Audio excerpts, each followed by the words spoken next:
Here's a fact. If you own a 2004 Toyota Camry, eventually you're going to end up thinking about the catalytic converter. And not because you want to. You just want your car to start, run, and pass emissions. That's it. A lot of people don't even know what a catalytic converter does until something goes wrong. For the record, it turns harmful exhaust gases into less terrible stuff. Without it, your Camry is going to sound like a tank and fail every emissions test in Portland, or, honestly, anywhere. The pain point? The catalytic converter is one of those parts thieves love almost as much as Camry owners hate to replace.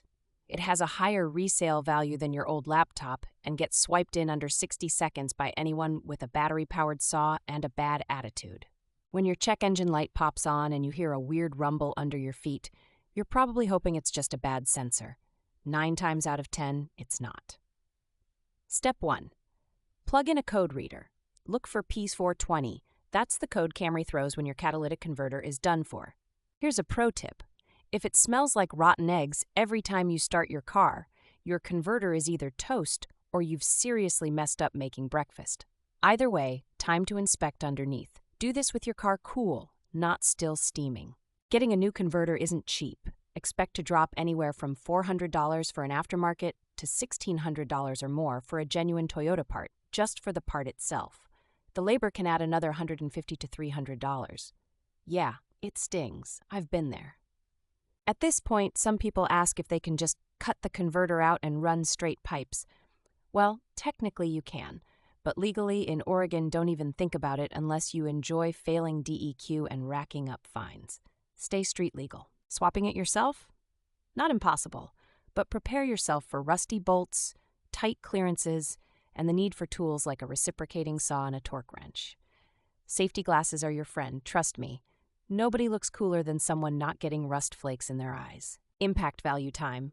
A failed converter can wreck your fuel economy by up to 20%, toast your oxygen sensors, $100 each, and turn your old Camry from invisible to visible to every cop in town. It's not a thing to ignore, unless you like gambling expensive tickets. Pro tip. Before you buy, check state laws on aftermarket converters. California, New York, and a few others demand specific, CARB-compliant models. If you get this wrong, you'll pay to swap it out again. Once the new catalytic converter is in, always clear the codes using a scan tool, drive 30 miles, and make sure your emissions readiness flags all go green before heading to the testing center. Otherwise, you risk failing for nothing. And finally, if you want to avoid dealing with all this in the future, consider a bolt-on clamp shield to deter thieves. There's no 100% solution, but making their life harder can save you thousands and a brutal afternoon of mechanical misery.